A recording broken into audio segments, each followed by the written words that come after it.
Iran hari ini menolak satu lagi ultimatum dari Donald Trump dan kembali menutup Selat Hormuz. Namun kali ini sepenuhnya, serta mengajukan ultimatum balasan kepada Amerika Serikat.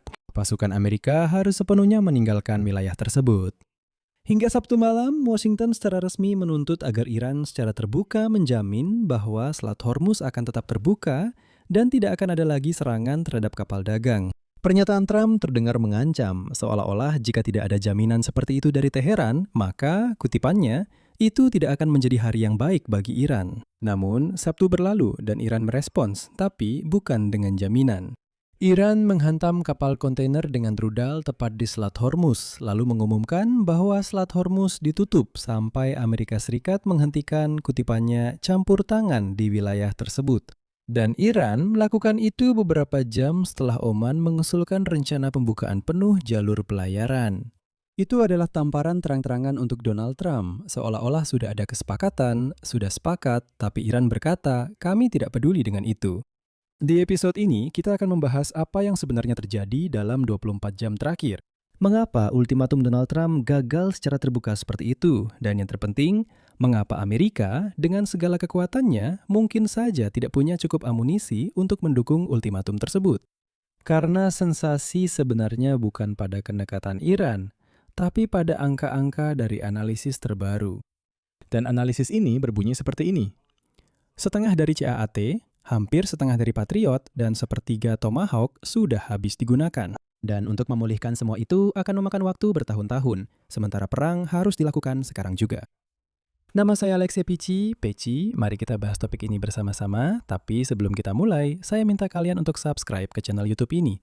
Kita sedang menuju angka 300.000. Saya akan sangat berterima kasih secara pribadi atas langganan kalian. Jadi, mari kita bahas semuanya satu persatu. Pada hari Sabtu kemarin, Amerika Serikat melalui saluran langsung dan perantara menuntut Teheran untuk secara terbuka mengakui bahwa Selat Hormuz terbuka untuk semua pihak sebelum akhir hari Sabtu 11 Juli. Dan berjanji untuk segera menghentikan serangan terhadap kapal-kapal dagang. Namun, alih-alih melakukan itu, sebuah rudal dari Korps Pengawal Revolusi Islam Iran menghantam kapal kontainer Galaxy yang berbendera Siprus tepat di Selat Hormuz. Menurut data dari Komando Pusat Amerika Serikat, kapal tersebut mengalami kerusakan serius di ruang mesin, terjadi kebakaran di atas kapal, dan salah satu anggota awak sipil dinyatakan hilang. Korps Pengawal Revolusi Islam segera menyatakan bahwa beberapa kapal, kutipannya, yang diprovokasi oleh pihak asing, mencoba melewati rute yang tidak disetujui oleh Teheran dan mengabaikan permintaan untuk mengubah jalur. Dan tembakan peringatan dilepaskan ke arah mereka. Tembakan peringatan yang dimaksud dalam tanda kutip justru menghancurkan ruang mesin dan merenggut nyawa seseorang.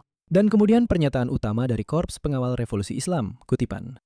Setelah insiden ini, Selat Hormuz ditutup sampai pemberitahuan lebih lanjut dan selama Amerika Serikat belum menghentikan intervensinya di wilayah tersebut, tidak ada kapal yang akan diizinkan untuk transit. Era perjanjian sepihak telah berakhir. Amerika Serikat harus menepati janji atau membayar harganya. Dan untuk memahami besarnya penghinaan bagi Amerika Serikat, ada satu detail yang banyak orang lewatkan.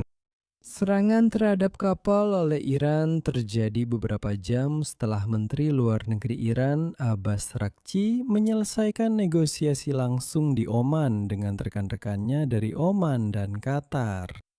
Dan yang paling penting, Oman dalam perundingan tersebut menawarkan untuk sepenuhnya membuka kedua koridor pelayaran di Selat Hormuz. Jalur selatan melalui perairan Oman akan dibuka tanpa perlu ada kesepakatan awal apapun. Коридора в Ормузском проливе. Jalur air melalui perairan Oman akan dibuka tanpa perlu ada kesepakatan awal apapun. Kembali ke aturan militer, dan dia berkata, biarkan Iran melakukan hal yang sama, kita akan bersama-sama menjaga keamanan selat. Biarkan semuanya berjalan, Amerika setuju untuk mundur saja. Artinya, para perantara telah meletakkan solusi yang sudah jadi di atas meja. Dan Iran sebagai balasannya menembakkan rudal, tepatnya ke kapal yang melewati jalur selatan melalui Oman, perairan teritorial Oman. Ini adalah penghinaan yang disengaja terhadap Washington dan para perantara sekaligus. Seolah-olah mereka berkata, kami tidak peduli dengan tawaran kalian, semuanya harus sesuai dengan keinginan kami. Dan disinilah terjadi sesuatu yang semakin mempermalukan Gedung Putih. Sudah tengah hari Minggu, tenggat waktu sudah lama lewat, tapi Trump sama sekali belum memberikan reaksi publik terhadap insiden tersebut. Presiden Amerika Serikat yang pernah berjanji, saya ingatkan, kutipannya, akan membombardir Iran pada tingkat yang belum pernah mereka lihat sebelumnya, justru diam ketika ultimatum yang dia berikan secara demonstratif diinjak-injak. Namun, militer Amerika Serikat tidak diam, dan ini juga penting untuk diperhatikan saat mengkritik Donald Trump. Karena memang, dia tidak membuat pernyataan apapun, tapi Amerika Serikat tetap melakukan tindakan. Ini adalah poin yang sangat penting. Komando Pusat Amerika Serikat mengumumkan serangan ketiga dalam seminggu terhadap Iran. Skalanya cukup serius, 140 fasilitas militer telah dihantam. Ini adalah kompleks rudal dan drone, gudang amunisi, pusat komunikasi, dan radar pantai. Ledakan terdengar di Bandar Abbas, Siri, Chabahar, di Pulau Qeshm, di Provinsi Bushehr, dan di Asaluye. Dan selanjutnya, mereka akan mengutip pernyataan dari Komando Pusat Amerika Serikat. Iran diberi kesempatan lagi untuk menunjukkan kepatuhan terhadap memorandum setelah sebelumnya dibintai pertanggungjawaban atas serangan terhadap kapal-kapal komersial. Dan Iran kembali gagal. Serangan tersebut ditangkap militer dilakukan atas perintah panglima tertinggi, yaitu langsung dari Donald Trump. Sementara itu, Kepala Pentagon Pete Hegseth berbicara dengan gayanya sendiri dan menyatakan, kutipan, Iran telah membuat pilihan yang salah dan sekarang membayar akibat dari serangan tersebut. Nah, inilah yang terjadi selanjutnya. Ini yang penting. Iran tidak takut. Teheran melancarkan serangan balasan dengan rudal seperti yang ditekankan oleh militer ke pangkalan militer Amerika di negara-negara Teluk Persia. Jadi, siklusnya kembali berulang. Ingat, kita sudah membahas ini sebelumnya. Siklusnya berkaitan dengan pangkalan militer Amerika di negara-negara Teluk Persia. Jadi, siklusnya kembali berulang. Ingat, kita sudah membahas ini sebelumnya. Siklusnya seperti ini. Ada ultimatum dari Amerika Serikat, lalu kita masuk ke siklus berikutnya. Iran mengabaikan semuanya, lalu Amerika Serikat melakukan serangan, dan setelah itu ada instruksi dari Amerika Serikat, lalu kita masuk ke siklus berikutnya. Iran mengabaikan semuanya. Selanjutnya, serangan dilakukan oleh Amerika Serikat. Serangan dari Iran, setelah itu ultimatum dari Amerika Serikat kembali terdengar. Dan seperti yang ditekankan, semuanya terjadi secara berulang-ulang. Ini adalah spiral eskalasi klasik, di mana tidak ada jalan keluar yang jelas. Disinilah letak bahayanya. Orang Iran sudah memperingatkan sebelumnya bahwa setiap balasan atas insiden kapal kontainer akan mendapat respon keras dari mereka. Inilah bahayanya dari situasi ini. Tidak ada jalan keluar dari kebuntuan ini. Orang Iran sudah memperingatkan sebelumnya bahwa setiap balasan atas insiden kapal kontainer akan mendapat respons keras dari mereka. Pangkalan musuh baru di kawasan Timur Tengah pasti akan menjadi target. Dan pada akhirnya, seperti yang sudah kita lihat selama beberapa bulan terakhir, eskalasi spiral ini terus berputar dalam siklus yang sama. Dan semua ini tampak seperti babak baru dari perang. Tapi disinilah letak masalahnya, mengapa Trump omong-omong juga diam. Mengapa ultimatum Trump tidak didukung oleh serangan dahsyat segera seperti yang dia janjikan? Ya, Komando Pusat Amerika Serikat memang respons, tapi tidak secara dahsyat. Dan mari kita jujur, seperti biasanya. Mereka terus-menerus menyerang radar, wilayah pesisir, beberapa objek militer, dan sebagainya. Hal ini sudah sering terjadi, namun tidak ada serangan super dahsyat yang terjadi. Dan jawaban mengapa Trump diam dan mengapa tidak ada serangan dahsyat ada dalam analisis terbaru dari Pusat Studi Strategis dan Internasional. Pada saat pertempuran berskala penuh antara Amerika Serikat dan Iran secara resmi dihentikan pada bulan April. Pada saat itu, Pentagon sudah setidaknya telah menghabiskan setengah dari rudal pencegat CAAT-nya, hampir setengah dari rudal pencegat Patriot, dan sekitar 30 rudal jelajah Tomahawk. Sepertinya, jeda dalam perang ini seharusnya memberi Amerika Serikat waktu untuk mengisi kembali persediaan mereka. Namun, berdasarkan jadwal pengiriman saat ini, Pentagon menerima sekitar 15 Tomahawk baru dan 20 rudal Patriot baru setiap bulannya. Dan sekarang perhatikan, pada tahun 2026 sama sekali tidak ada pengiriman rudal pencegat CAAT yang direncanakan. Karena itu, Pusat Studi Strategis dan Internasional memperkirakan bahwa untuk memulihkan persediaan ke tingkat sebelum perang akan membutuhkan waktu 3 tahun atau bahkan lebih lama. Dan coba Anda pikirkan tentang perhitungan ini. Dalam 16 hari pertama operasi, pasukan Amerika menembakkan 402 rudal Patriot 402. Dengan laju 20 rudal per bulan saat ini, untuk mengganti hanya salvo itu saja akan memakan waktu lebih dari 2 tahun. Tomahawk dalam 16 hari pertama operasi saja sudah ditembakkan sebanyak 535 unit. Purnawirawan, kolonel marinir dan analis dari pusat ini, Mark Kensian, mengungkapkan risiko bagi Amerika Serikat secara langsung. Berikut kutipannya. Jika perang terus berlanjut dengan kecepatan yang sama seperti 5 bulan terakhir, ini akan mengurangi persediaan sedemikian rupa sehingga akan muncul tingkat risiko baru yang lebih tinggi. namun kali ini di kawasan Indo-Pasifik. Inilah jebakan sebenarnya untuk Donald Trump. Setiap rudal yang ditembakkan ke Iran adalah rudal yang tidak akan tersedia jika Tiongkok bergerak ke Taiwan. Dan inilah yang disebut Kensian sebagai jendela kerentanan yang meningkat di bagian barat Samudra Pasifik. Tentu saja Pentagon secara terbuka menunjukkan kepercayaan diri yang maksimal. Dan hari ini juru bicara Sean Barnell menyatakan, kutipan, "Angkatan bersenjata Amerika adalah yang terkuat di dunia dan memiliki semua yang diperlukan untuk bertindak kapanpun dan dimanapun yang dipilih oleh Presiden. Tapi saya ingin menarik perhatian Anda pada fakta bahwa pernyataan Sean Barnell ini kata demi kata identik dengan yang pernah disampaikan oleh Sean Barnell sendiri pada bulan April. Saat mereka mengambil jeda dalam perang, dia mengatakan hal yang persis sama kata demi kata. Dia berkata, nanti kalau sudah waktunya baru kita serang. Kita punya segalanya, kita yang terkuat dan seterusnya. Jadi di sini hanya copy paste saja, bukan argumen yang nyata. Sedangkan Trump mencoba menyelesaikan masalah ini secara administratif. Pada bulan Juni, dia menggunakan Undang-Undang Produksi Pertahanan untuk menghilangkan hambatan birokrasi dan mempercepat produksi rudal. Namun, perluasan kapasitas produksi membutuhkan waktu yang tidak dimiliki Trump. Bagian kedua dari jebakan ini adalah ekonomi. Dan disinilah Iran menyerang Trump di titik paling rentan. Sebelum perang, Selat Hormuz dilewati oleh 1/5 pasokan minyak dunia dan gas alam cair. Blokadnya sudah mengguncang pasar energi. Blokade Iran yang sebenarnya menyebabkan lonjakan harga energi dan mendorong inflasi global. Dan disinilah muncul aritmatika politik, mari kita sebut begitu. Aritmatika politik yang tidak bisa dihindari oleh Trump. Dia tidak bisa begitu saja menghindarinya dan Anda tahu, pura-pura itu tidak ada. Kenaikan harga, terutama bensin, adalah isu politik yang paling sensitif bagi Donald Trump menjelang pemilihan Kongres bulan November. Seperti yang Anda tahu, mereka bahkan sudah mencoba meluncurkan semacam jaringan terpisah seperti pom bensin presiden, di mana bensinnya akan lebih murah daripada di tempat lain. Singkatnya, mereka mencoba membuat program-program politik untuk menunjukkan kepada orang Amerika bahwa masalah harga bensin itu sebenarnya bukan masalah yang terlalu besar. Padahal semua orang Amerika paham kalau ini masalah yang benar-benar rumit. Orang Iran juga omong-omong paham soal ini. Orang Iran juga sangat mengerti hal ini. Perhitungan mereka sangat sederhana. Semakin lama Selat Hormuz ditutup, semakin mahal harga bensin di SPBU Amerika, semakin buruk hasil Partai Republik di pemilu bulan November. Jadi Teheran berperang bukan hanya dengan rudal, mereka juga berperang lewat harga di pom bensin, entah itu di Ohio, Pennsylvania, California, dan sebagainya. Mereka juga berperang di sana. Dan ada satu hal lagi yang bisa mengubah segalanya. Pada hari Sabtu, untuk pertama kalinya setelah sekian lama, mari kita sebut saja begitu, dalam tanda kutip, pemimpin tertinggi baru Iran, Ayatollah Ayatollah Atstabah MNI, angkat bicara. Ini adalah orang yang sama yang tidak pernah terlihat sejak bulan Februari, dan bahkan tidak muncul di pemakaman ayahnya. Saya tekankan, media Iran mengaitkan kepadanya sebuah pernyataan tertulis dengan ancaman balas dendam atas kematian pendahulunya dan ayahnya yang dibunuh pada hari-hari pertama perang. Nah, ini mengubah situasi. Kenapa?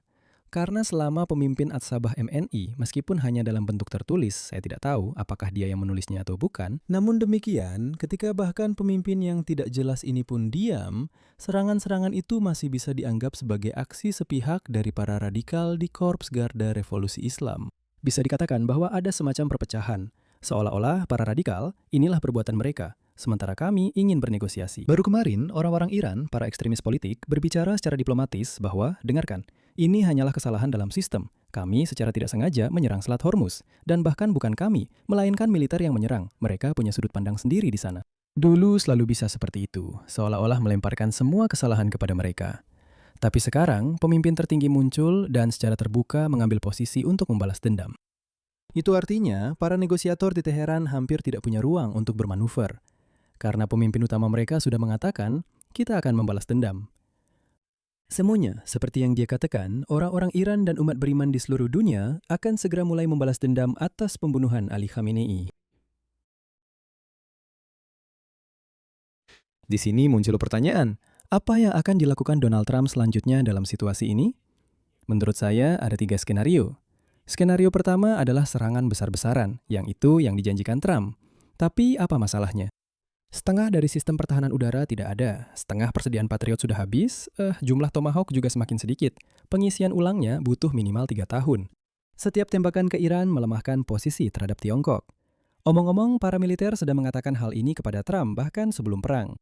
Saya ingatkan bahwa Ketua Kepala Staf Gabungan, Jenderal Dan Kane dan lainnya sudah memperingatkan bahwa kampanye yang berkepanjangan akan sangat berdampak pada persediaan, terutama pada persediaan yang dibutuhkan oleh Ukraina dan Israel. Skenario kedua adalah menyerah, tapi dengan kedok kesepakatan yang licik. Artinya menerima rencana Oman yang pada dasarnya setuju dengan syarat-syarat Iran untuk akses tersebut. Tapi mereka akan bilang bahwa ini bukan ide Iran, melainkan Oman yang membuat skema seperti itu. Misalnya akan ada biaya yang dipungut, tapi tidak disebut sebagai biaya akses, melainkan semacam bea untuk layanan selat, untuk menjamin keamanan dan sebagainya.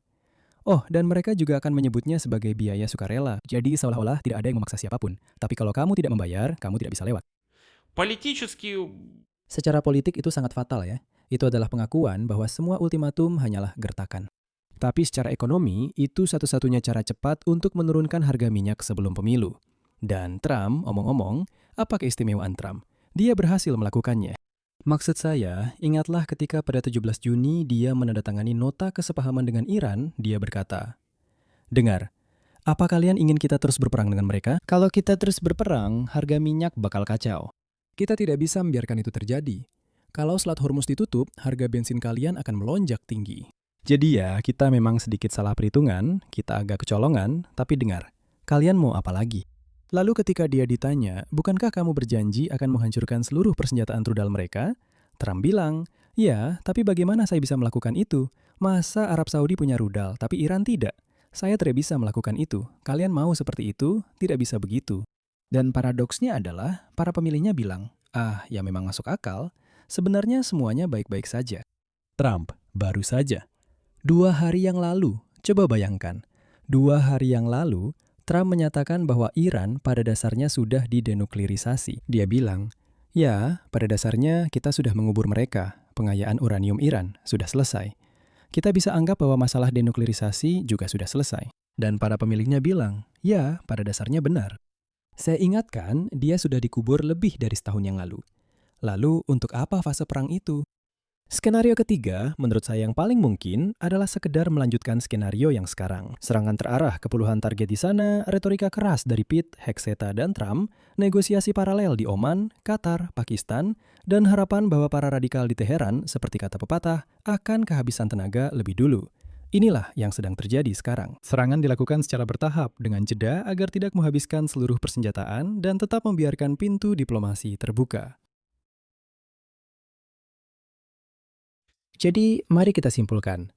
Trump mengajukan ultimatum, Iran secara demonstratif mengabaikannya, menyerang kapal sipil dengan rudal, dan menutup Selat Hormuz sampai campur tangan Amerika dihentikan. Amerika Serikat membalas dengan serangan ke 140 target di Iran. Iran membalas dengan serangan ke pangkalan-pangkalan Amerika. Seperti biasa, spiral konflik berkembang mengikuti skenario yang sama.